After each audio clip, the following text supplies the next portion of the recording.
Can cosmetic fillers cause blindness?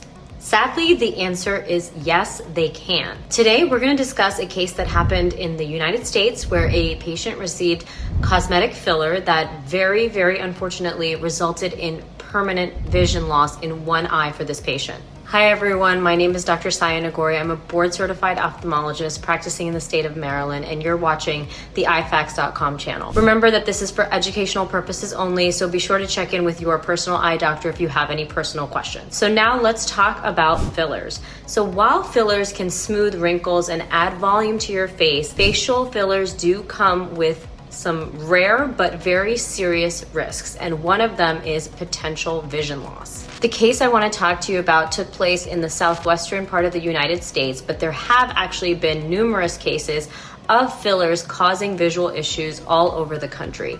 It is not a common complication, but it can happen.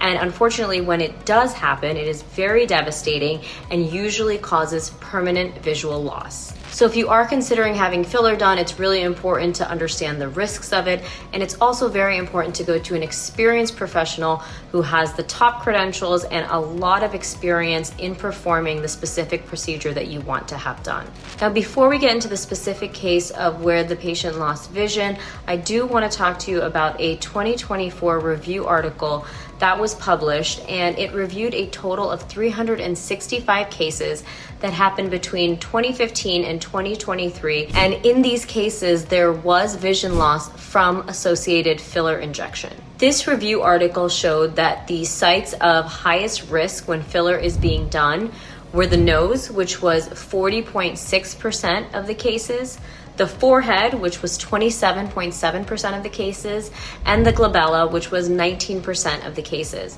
The most commonly injected filler that was associated with vision loss in this review article was a filler called hyaluronic acid, and that was used in 79% of cases. Now, in this specific case that happened a few years ago, the patient had gone in for filler in the nasal area because this patient wanted what is called a non-surgical rhinoplasty. Now, rhinoplasty is the medical term for nose job, and non-surgical means that it is done without having to have an incision. So what happens is the filler is injected in a certain manner so that the contour of the nose is changed, and it helps to improve the aesthetic appearance of the nose. In this specific case, hyaluronic acid was the one that was used, which was also the one that was mentioned as being the most commonly associated filler with vision loss in the 2024 review article. And it was also used in the nasal area, which was also associated with the highest risk. So why is this area so risky to inject filler? Well, the risk here is that there are blood vessels that run through the nose, and they supply blood and oxygen to the eyes. If these vessels become occluded or blocked from the filler, which can potentially happen, it can cause a stroke to these vessels that provide oxygen to the eye. The problem then happens in the retina, where the critical blood flow to the retina is blocked by the filler, and something called a retinal artery occlusion could happen. In this case, the retina becomes permanently damaged and it leads to significant vision loss. So what went wrong in this specific patient's case? This young woman stated that as soon as the nurse was injecting her nose, she felt the filler shoot straight up to her left eye, and according to the patient, her eye began to tear and she started squinting. She also told the nurse that was injecting her at the time that she was not able to see from that eye and was starting to have pain. According to the patient, the injection continued and the procedure was not aborted immediately. Finally, the patient stated that she couldn't tolerate the pain anymore and the procedure was stopped. Now, one thing to note is that in addition to not stopping the procedure at the first sign of something being wrong, the medical doctor who was supposed to be the supervising physician was not physically present during the injection. The doctor was inside the office but was not in the exact room where the injection took place. The doctor did come in later and attempted to reverse the action of the filler, but unfortunately, this intervention did not result in an improvement of vision for the patient. This is why it's so crucial to only have fillers administered by professionals who really understand the facial anatomy inside and out. Having fillers and other cosmetic procedures is safe when it's done by someone who is very experienced and has the correct credentials to do so. It's also important for these doctors to know what are the potential complications and what are the potential solutions if a complication arises. So what can be done if a filler enters the wrong vessel? So there are a few interventions that potentially could help, but the 2024 review article stated that none of them really resulted in significant visual improvement in those patients. So some of the potential interventions that could help in the case of filler being injected into a blood vessel is ocular massage.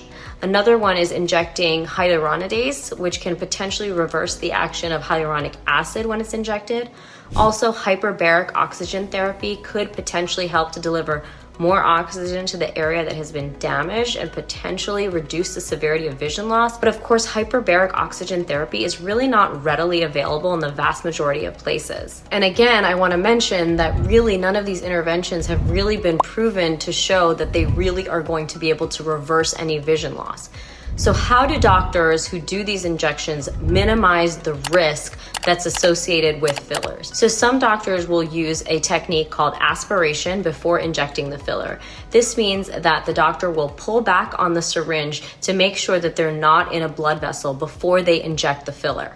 In addition to this, your doctor may use what's called a blunt-tipped cannula, which means it's not sharp, instead of a needle, and this could potentially also reduce the risk of piercing a blood vessel during the procedure. Additionally, a slow injection technique can help reduce the risk, and of course, it can help you identify if there's any problems happening so you can abort the procedure if needed. Now, while these precautions can certainly help in the hands of an experienced doctor to reduce the risk of vision loss that's associated with injecting fillers into the danger zones of the face, it does not make the risk zero. But certainly the risk is going to be the highest when filler is being injected into the nose, the forehead, and the glabella. So all of this is to say, make sure you understand the risks of getting facial filler and you go to someone who has a ton of experience as well as the right degree and proper certifications to do the procedure. Also, if you feel something unusual during the procedure, you need to make the injector aware as soon as possible. Thanks for watching. Remember to subscribe below, and I'll see you in the next video.